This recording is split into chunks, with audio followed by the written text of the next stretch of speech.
Greta Novak found the shredded labels at the bottom of the guest room trash can, buried under coffee grounds.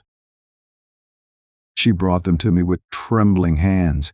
Her face was pale. "Mr. Vance," she whispered, "don't take tonight's pills." I looked at the bag in her hands, tiny strips of white paper torn into pieces small enough to hide. Coffee grounds stuck to the edges. "What are those?" I asked. "I don't know," she said. But they were hidden, deliberately hidden. I took the bag from her. 45 years in construction taught me one thing above all else. When something is hidden, someone is hiding it. I spread the pieces on the kitchen island. There were dozens of them, each one no bigger than my thumbnail. Whoever did this used a cross-cut shredder, the kind that turns paper into confetti. Greta stood at the counter watching. "Where did you find them?" I asked. "Guest room. The trash bin under the desk." It was wrapped in newspaper, then covered with coffee. The guest room. The room Vanessa used when she stayed over. The room she'd claimed was more comfortable than Liam's apartment. I didn't say that out loud. "Not yet. Thank you, Greta," I said. "You did the right thing." "I didn't want to assume anything," she said.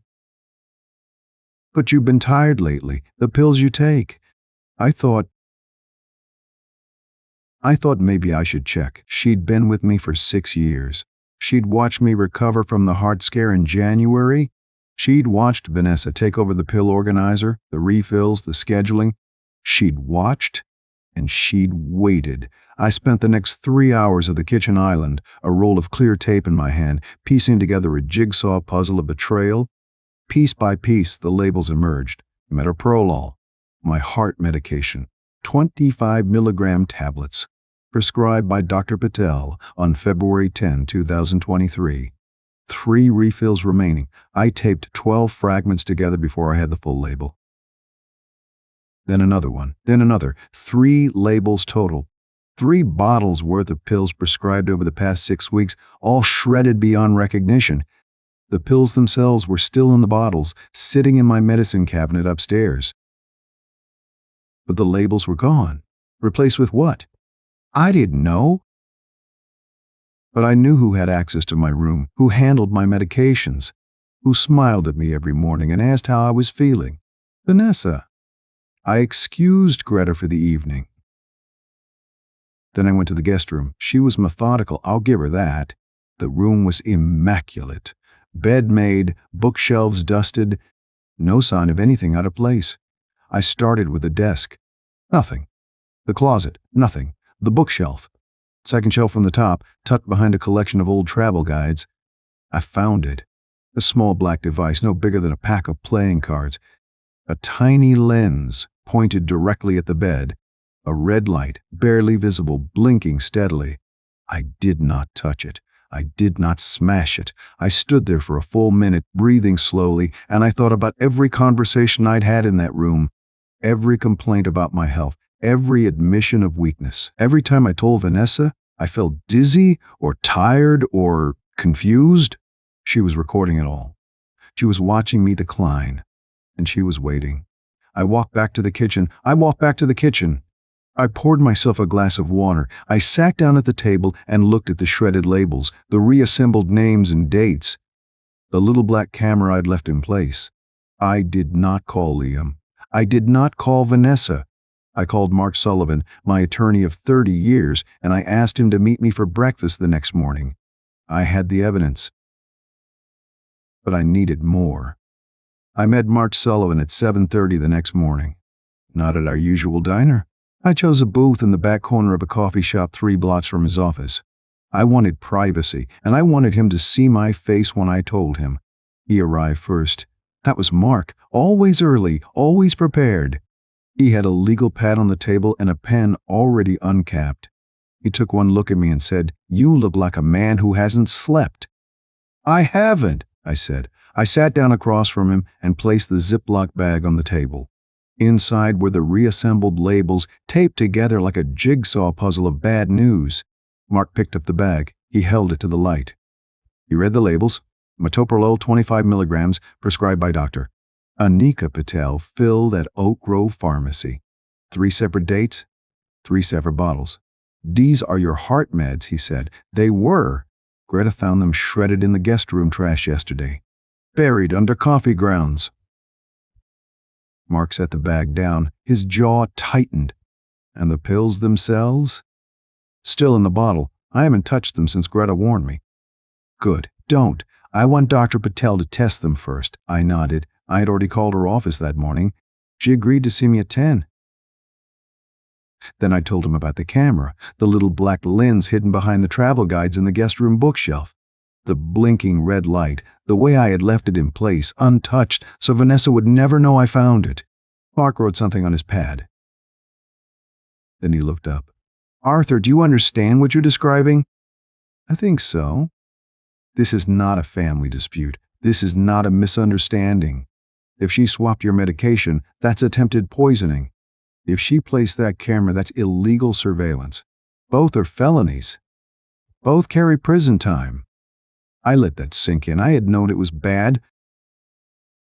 But hearing Mark say it out loud, in his precise lawyer's voice, made it real in a way it hadn't been before. What do I do? I asked. First, we confirm the pills. Then we collect every piece of evidence you can gather.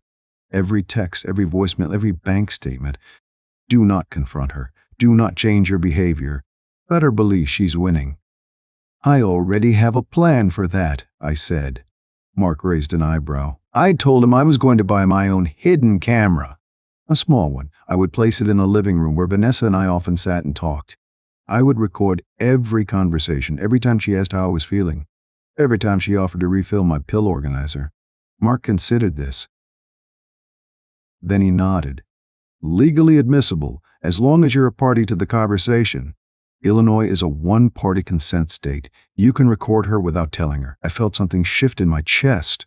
Not fear, not anger, something colder, sharper. I was no longer a victim waiting to be saved. I was an investigator building a case. We finished our coffee. Mark kept the Ziploc bag. He said he would meet me at Dr. Patel's office at 10. I drove home and changed out of my jacket. I sent an email to my bank requesting the last 3 months of statements. Then I waited. Dr. Patel's office was in a modest medical building on the north side of town. I'd been coming here for 5 years, ever since my first EKG showed some irregularities. She was a small woman with kind eyes and a no-nonsense manner. I trusted her completely. Mark was already in the waiting room when I arrived. He carried a briefcase instead of the Ziploc bag. Inside, I knew, were the labels and a copy of my medical records. The nurse called us back. Dr. Patel sat behind her desk, reading something on her tablet. She looked up when we entered and her expression softened. Arthur, she said, you sounded concerned on the phone. What's happening? I told her everything. Greta, the shredded labels, the camera. My suspicion of Vanessa had been swapping my pills. When I finished, she sat very still for a long moment. Do you have the current bottle with you? She asked. I reached into my coat pocket and pulled out the amber prescription bottle, the one Vanessa had refilled just last week. I handed it to her. She unscrewed the cap. She poured 3 tablets into her palm. She held them up to the light, turning them over, examining them from every angle. Then she reached into a drawer and pulled out a small magnifying glass. She examined each tablet carefully, comparing them to a photo on her tablet. These are not metoprolol, she said. The words hung in the air. Are you certain? Mark asked. Patel set the tablets down. I was going to send them to the lab for confirmation, but I don't need to. I keep a reference sample in my office for training purposes. She opened another drawer and retrieved a small vial. She poured a single tablet onto her desk next to the 3 from my bottle. The difference was obvious. The genuine tablet had a crisp imprint on one side. The others were blank. The coloring was slightly different, a shade lighter. Metoprolol is a beta blocker. It has a specific coating, a specific weight, a specific imprint on each tablet. These tablets have no imprint. The color is slightly off. Shape is not quite right. I've been prescribing this medication for 15 years. I know what it looks like. I am prepared to state, as a medical professional, that the 3 tablets from your bottle are not metoprolol. They are placebos. She looked at me. Her voice was steady, but I saw something flicker in her eyes. Anger. Controlled, professional anger. Arthur, I want you to stop taking anything from that bottle immediately. I am going to write you a new prescription. I will call it into a different pharmacy. I will note in your file that you are to be the only person authorized to pick up your medications. Thank you, I said. Mark spoke next. Dr. Patel, I will need a written statement from you confirming that conclusion. And I will need you to preserve those tablets for potential evidence. Of course, she said. We left her office at 11:15. I felt lighter, not because the danger was gone, but because I had confirmation. I had proof. The placebos were real. The betrayal was real. Mark walked me to my car. You did the right thing, Arthur. You didn't confront her. You didn't give her a chance to cover her tracks. Now we build the case. I drove home and checked the mail. The hidden camera had arrived. I opened the box in the garage, away from any windows. I read the instructions twice. The setup was simple: plug it in, connect to Wi-Fi, aim the lens. I chose a spot on the living room bookshelf between two photo frames. One was a picture of Liam and Emily at their college graduations. The other was a family portrait from 10 years ago when my wife was still alive. I positioned the camera so it faced the couch where Vanessa always sat. I tested the angle on my phone. Perfect. Clear view of the coffee table, the armchair I used, and the side table where I kept my pill organizer. I was pressing the power button when my phone buzzed. A text from Vanessa. Hi, Dad. Just checking in. How are you feeling today? I stared at the screen. 3 dots appeared. She was typing more. I set the phone down and let the camera record. That evening, Vanessa called to check on me. Ban! I let it go to voicemail. The recording was crystal clear. The next morning, I called my bank, not the local branch. The customer service number on the back of my debit card. I wanted a record. I wanted a traceable call that started at exactly 9:14 a.m. on Friday, March 17, 2023. I said, I need to review all checks cashed against my account in the last 60 days. The representative asked for verification. I gave her my date of birth, my social security number, the last 4 transactions. She put me on hold for 3 minutes. When she came back, her voice was careful. Sir, I see 7 checks that were cashed at Oak Grove Grocery. The amounts are between $600 and $800. Total is $4,700. I said, show me the signatures. She emailed me scanned copies. I opened them on my laptop and zoomed in. The checks were made out to cash. The memo line was blank. And the signature was close to mine. Very close. But not exact. The lowercase r was wrong. My R has a loop. These had a straight tail. The H was too wide. And the date on every check was a day I knew I had not written a check. I was home. Alone. Or I was at Dr. Patel's office. I printed the copies and laid them on the kitchen table. 7 checks, 7 signatures, $4,700. Vanessa had my checkbook. She had access to my desk drawer where I kept the spare checks. She had told me she was organizing the office for me. I had thanked her. I had called her thoughtful. I sat down hard in the kitchen chair. My hands were steady, but my chest felt tight. Not pain, just pressure. The pressure of knowing someone was erasing me one piece of paper at a time. I called Liam. I said, can you come over tonight? I need to talk to you about something. He said, is everything okay, Dad? I said, no.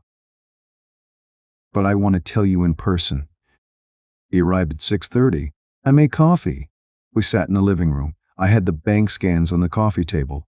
I had the shredded labels in a plastic bag. I had a folder with the photo of the hidden camera. But I started slow. I said, Liam, I need you to think carefully. Has Vanessa ever mentioned my will to you? He looked at the floor. That was answer enough. He said, she asked about it once, a few weeks ago. She said we should make sure everything was in order, in case something happened. I said, did you talk to a lawyer? He shook his head. No. I mean, she printed something off the internet.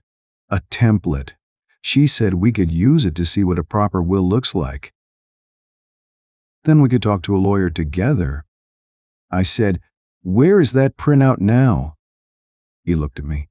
His eyes were uncertain, but he trusted me. He said, "It's in our home office, on the desk. She said we should keep it for reference." I asked him if he would bring it to me. "Not tell Vanessa. Just bring it." He hesitated, but he said yes. He was back in 40 minutes. He handed me a folder. Inside was a printed document stapled in the corner. A draft will. My signature block was blank. But the body of the document left everything to Liam, with a clause that said if Liam predeceased me, Vanessa would control the estate. I read it twice. Then I set it down. I said, "Did you read this carefully?" He said, "I skimmed it. I thought it was just an example." I slid the paper toward him. "Read the executor clause." He read it. His face went pale. "She wouldn't," he said. But he didn't sound sure. I gave him the bank scans. I gave him the shredded labels. I gave him everything I had. He stared at the checks, at the signature, at the amount. $4,700, he whispered. "Tss," I said, "and the placebos, and the hidden camera." He put his head in his hands. I let him sit with it. I poured myself more coffee. The kitchen clock ticked. 7 minutes passed. Then I said, "There's something else you need to hear." I pulled out my phone. I opened my voicemail and hit play. Vanessa's voice came through the speaker. "Bae!" Clear, casual, like she was ordering takeout. "The old man won't last the year. I just need to keep him calm and compliant." The message ended. Liam stared at the phone. He said, "When did she send that?" I said, "Wednesday night. She left it on my voicemail. She must have meant to call someone else. But she called me instead." He didn't speak. He just looked at the phone in my hand. I said, "So now you know what I know." We sat in silence for a long time. Then I stood up. I said, "I have all the proof I need. Now I just have to decide how to serve it." I sat in my living room for a long time after Liam left. The voicemail was still playing in my head. Her voice. The casual cruelty of it. I looked at the folder on my coffee table. Inside was everything. The shredded labels in a plastic bag, photos of the hidden camera, scanned copies of the forged checks, screenshots of her texts, the draft will Liam had brought me. I had all the proof. But proof is just paper until you use it. I picked up my phone and called Mark. It was 9:30 on a Friday night. He answered on the second ring. I said, "I need to set the table." He said, "What do you mean?" I said, "Sunday brunch, the Oak Room. I want you there. And Dr. Patel."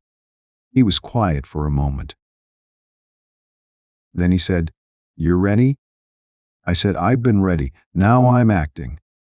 He said, "I'll clear my schedule." I called the Oak Room next. I knew the manager, Tony. He'd catered my retirement party. I told him I needed the private dining area for Sunday at 11. He said it was available. I booked it without giving a reason. Then I called Emily. She answered with her usual warmth. "Hey, Dad. Everything okay?" I said, "I need you at brunch on Sunday. The Oak Room, 11 o'clock. She paused. "Is something wrong?" I said, "I need you there. That's all I can say right now." She said, "You're scaring me." I said, "Don't be scared. Just be there. And don't tell Vanessa." Another pause. "So what?" Then she said, "Okay, Dad. I'll be there." I hung up and called Liam. He sounded hollow, exhausted. I said, "Sunday, 11. Bring Vanessa." He said, "She doesn't know anything." I said, "Good. Don't tell her." He said, "What are you going to do?" I said, "I'm going to serve brunch." Saturday morning, I organized the evidence. I wanted it all accessible, one folder, one phone, no fumbling. I put the shredded labels in a clear plastic bag. I printed photos of the hidden camera, the forged checks, the draft will. I saved screenshots of her texts. I clipped the voicemail file. Then I called Mark and asked him to meet me at his office. I drove over at noon. His office was on the second floor of a brick building downtown. He had a small conference room with a long table and a window that faced the main street. We sat down. I handed him a sealed envelope. I said, "Copies of everything. Photos of the shredded labels, bank scans, and screenshots. Keep them in your safe." He took the envelope. He said, "And the originals?" I said, "In my glove compartment. You'll get them tomorrow at brunch." He nodded. He said, "I'll have the police on standby. I know a sergeant in the elder abuse unit." I said, "Not until I give the signal." He said, "Understood." That afternoon, I went to the pharmacy. Oak Grove Pharmacy, the same one Vanessa used. I asked for a printout of my prescription history. The pharmacist, a young woman named Denise, handed it to me without question. The dates were clear. February 10th, February 24th, March 10th. 3 bottles of metoprolol 25 milligrams, all filled by Vanessa. I drove home and sat in the garage for a minute. The folder sat on the passenger seat. My phone sat in my pocket. The voicemail was saved. The texts were saved. The evidence was ready. I walked inside and called the Oak Room again.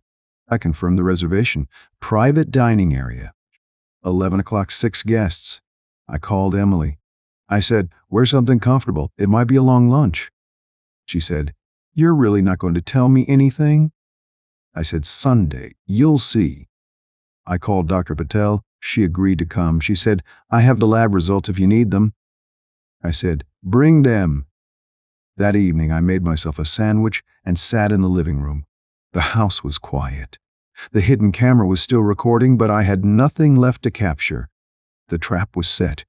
I went to bed at 10, slept better than I had in weeks. Sunday morning, I woke at 7, showered, shaved, put on my best blazer, the navy one with the gold buttons. I checked my phone. One message from Vanessa, sent at 7:58 in the morning, 2 minutes early. "Can't wait to see you, Dad." I didn't reply. I drove to the Oak Room with the folder on the passenger seat. Not the copy, the original. Every piece of evidence in a plastic sleeve, arranged in chronological order like a police file.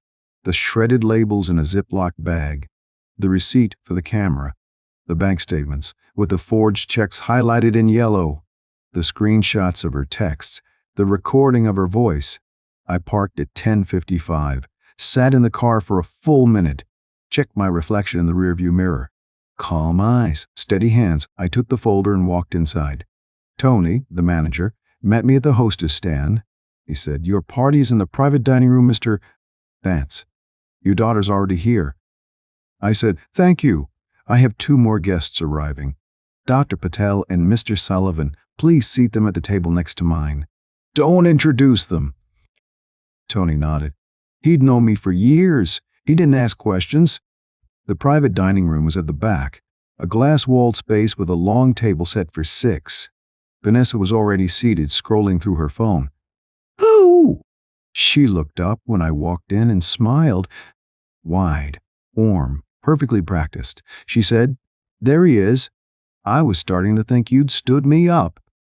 I said, "I wouldn't miss this for the world." I sat down across from her. Liam was next to her, quiet, his hands wrapped around a water glass. Emily sat beside me. She reached under the table and squeezed my knee once. "A question." I gave her a small nod. Vanessa said, "So I was so excited when Liam told me about this. A fancy brunch? Just us?" "It's not every day you treat your future daughter-in-law to eggs Benedict." I said, "It's not every day." She laughed. "Light. Effortless." "Okay, well, I'll just say it. Liam and I have been talking. We're thinking about moving up the wedding. Why wait, right? And I was thinking, maybe we could use the house for the reception. Your backyard is beautiful in June." I said, "That's an interesting idea." She tilted her head. "Is that a yes?" I said, "Let's order first." Tony came by with a carafe of mimosas.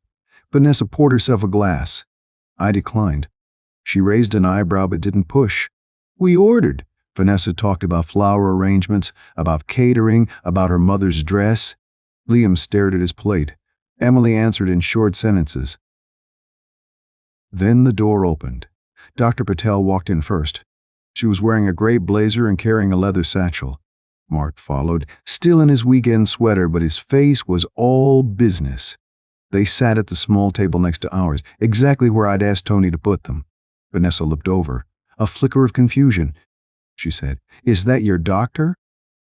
And your lawyer?" I said, "Yes." "For what?" I set down my napkin, folded it once, placed it beside my plate.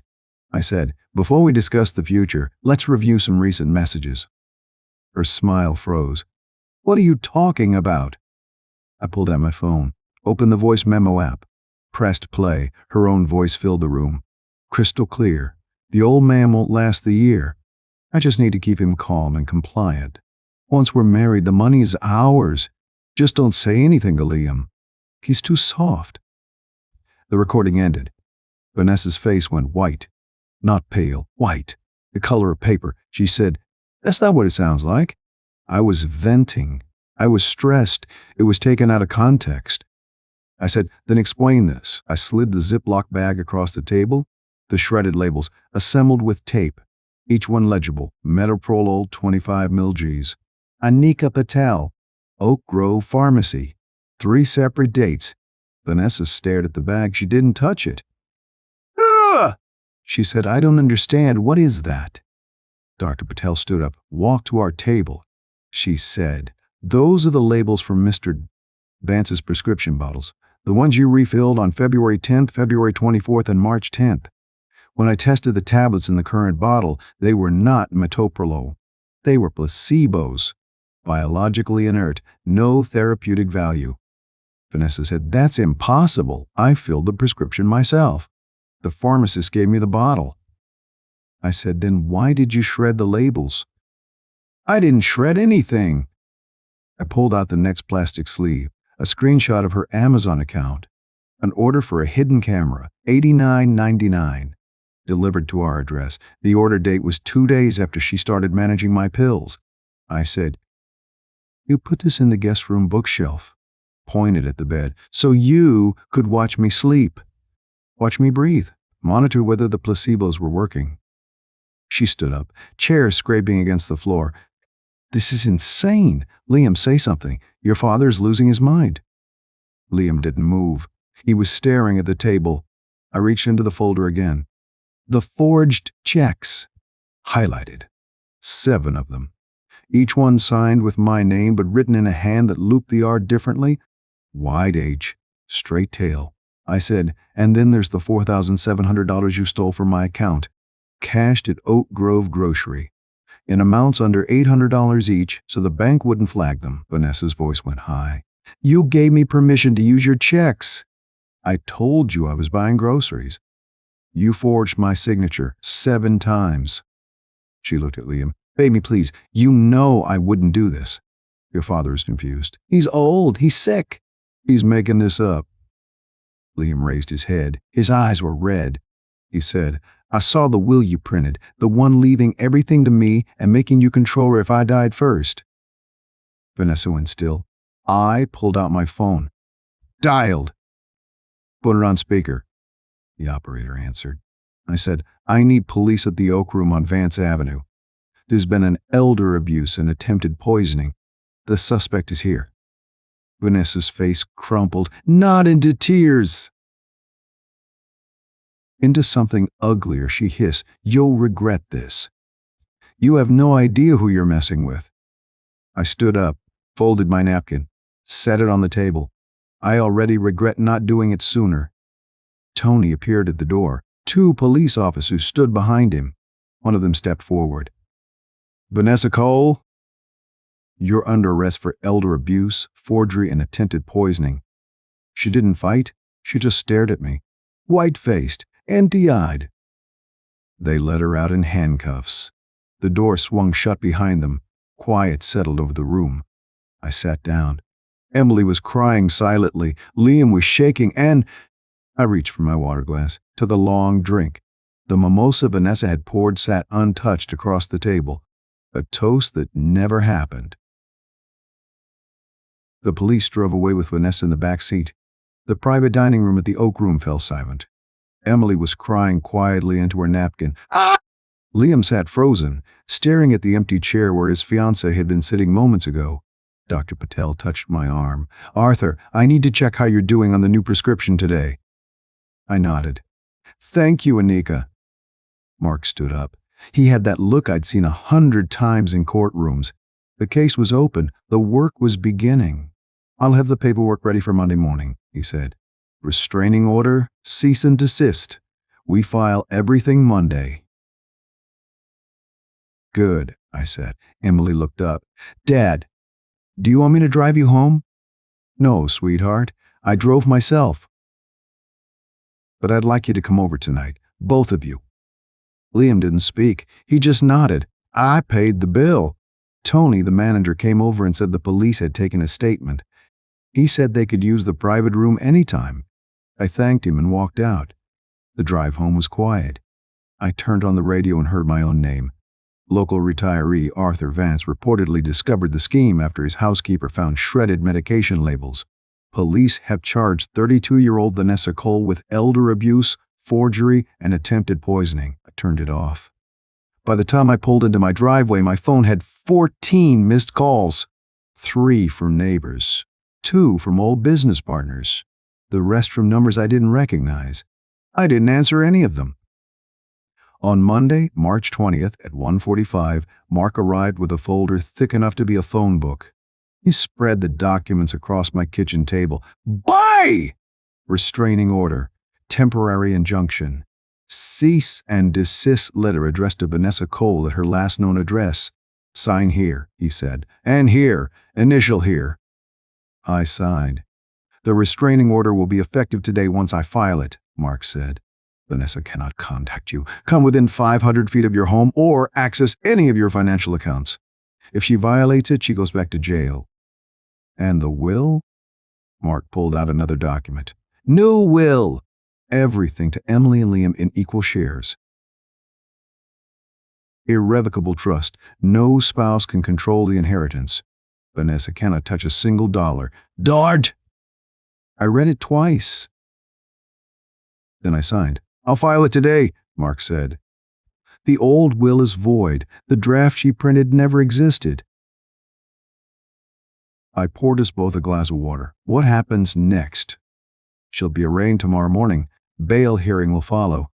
Given the severity of the charges, I expect bail to be set high or denied entirely. She's looking at significant prison time." I sat down. "And Liam?" Mark's face softened. "That's between you and him, Arthur."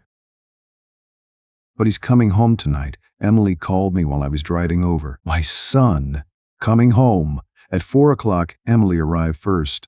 She hugged me for a long time. Then she sat at the kitchen table and watched me make coffee like she used to do when she was a teenager. "He's in the car," she said. "He's been sitting in the driveway for 10 minutes. Let him sit." She nodded. She understood. At 4:20, the front door opened. Liam walked in. His eyes were red. His shoulders were slumped. He looked like a man who had just watched his entire future collapse. He stopped in the kitchen doorway. "Dad," he said.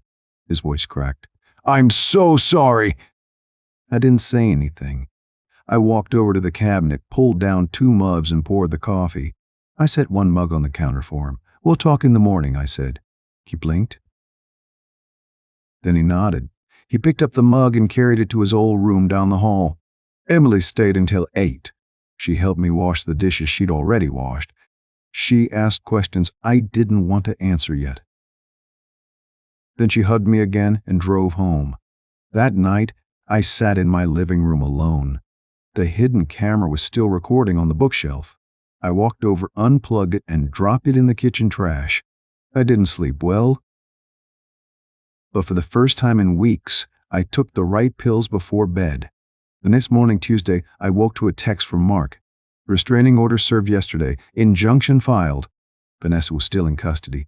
I scrolled through my phone. The local news had picked up the story. A headline read, "Marketing Manager Charged in Plot to Kill Fiancé's Father." Below it, a brief statement from Cole and Associates Marketing. Vanessa Cole has been placed on administrative leave pending the outcome of legal proceedings. There it was, her reputation, her career. Everything she'd built. Gone. I put down the phone and made breakfast. 2 eggs, toast, fresh orange juice. I ate alone at the kitchen table, looking out the window at the backyard. At 9 o'clock, Liam walked into the kitchen. He looked like he'd been awake for hours. His eyes were puffy, his hair was a mess. He sat down across from me. "I called her, Mother," he said. "She's flying in from Arizona. She wants to talk to me." "That's your decision," I said. "I'm not going." He nodded. He stared at his coffee. "I moved my stuff out of the apartment this morning. Everything I care about is in my car." "Your room is still your room," I said. He looked up. His eyes filled with tears. "I almost let her kill you, Dad." "You didn't know," I said. "That doesn't help." I didn't argue. Because he was right, it didn't help. Not yet. But it would. I poured him a cup of coffee. We sat in silence for a long time. After a while, he said, "I need to tell you everything.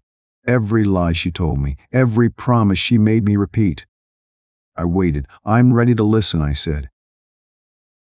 "But not today. Today, you unpack, you rest. Tomorrow we talk." He nodded. He took a sip of coffee. "Okay," he said. "Tomorrow." The next morning I woke at 6. My chest felt lighter. Not metaphorically. The tightness I had been ignoring for weeks was gone.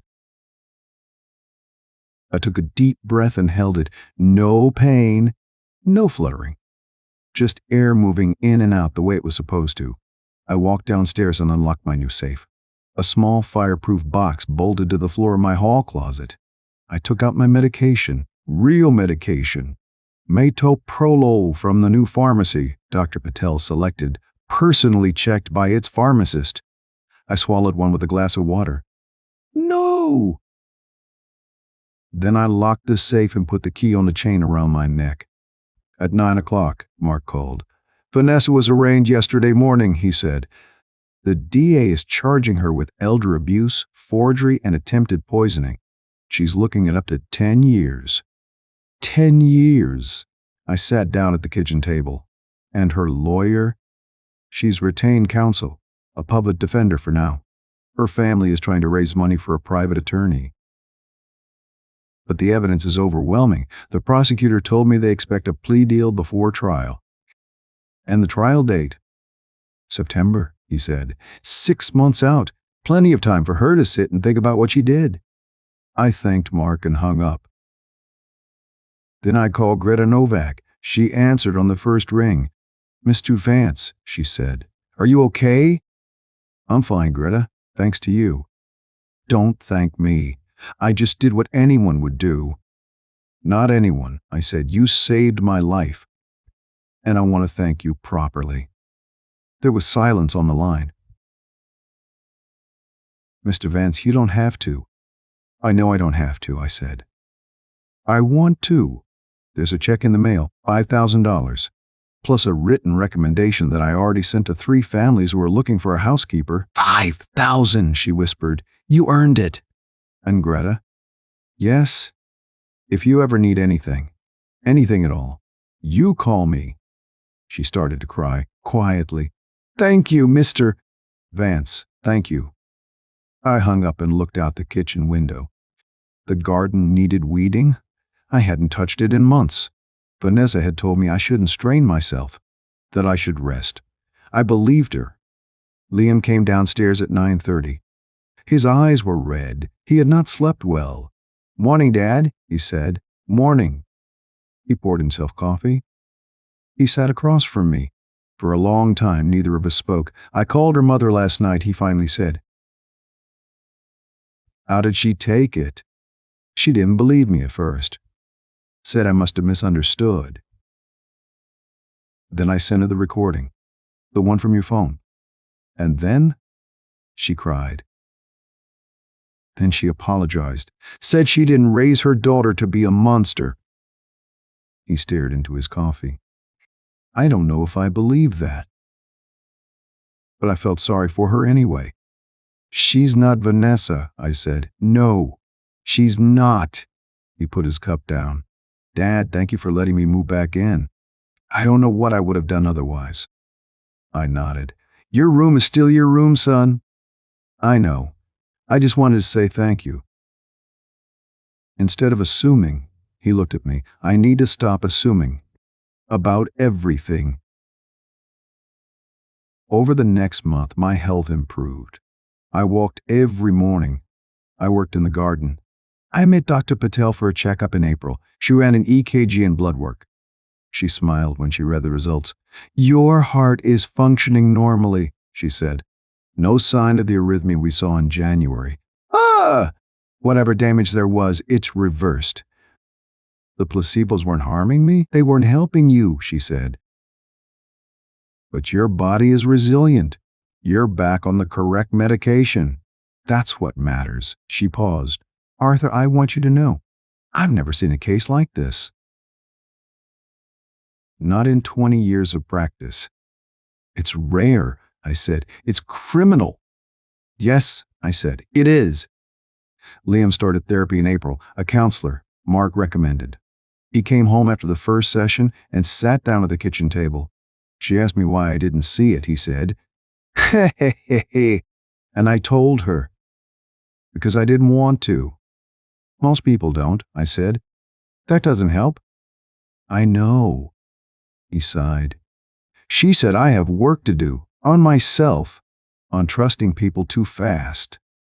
You're a good person, Liam. Good people get fooled too. Yes, I said. They do. In May, I started a new routine. Sunday brunch at the Oak Room. Just me, Emily, and Liam. No exceptions. No guests, no plus ones. I told them flat out, no fiancés, no dates, no, just a friend I want you to meet. The rule stands to this day. We meet at 11. We order the same things. Emily gets the avocado toast. Liam gets the French toast. I get the eggs Benedict. We talk. We laugh. We argue about politics. We remember my wife, their mother, the woman who raised us to know better. And every time I sit at that table, I think about how close I came to never sitting there again. Vanessa's trial was set for the second week of September. I did not attend the plea or sentencing hearings. Mark kept me updated. She took a plea deal. 7 years, eligible for parole after 5. The DA read a statement at the sentencing. I read it later in the newspaper. The defendant exploited the trust of an elderly man with a known heart condition. She replaced his medication with placebos and monitored his health through a concealed camera, all in anticipation of a financial windfall. This court finds her actions premeditated, calculated, and cruel. Sitting in my living room reading those words, I felt something I had not felt in months. Peace. Not forgiveness, not closure. Peace. I folded the newspaper and set it on the coffee table. I looked around the room. The bookshelves, the photos, the small lamp my wife had bought at a flea market 30 years ago. It was still my home. She had not taken that from me. That evening I called Mark. I want to change the rule, I said. What rule?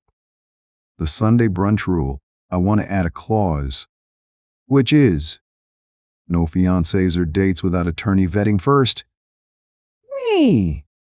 Mark laughed. I'll draft the amendment. He did. It's notarized. I keep it in the safe next to my medication. And every Sunday at 11 o'clock, I sit at a table with my children and I remember what matters. Thank you for listening to my story. If it made you think twice about trusting someone with your pills, your money, or your front door key, hit that like button and consider subscribing. I have more stories to tell.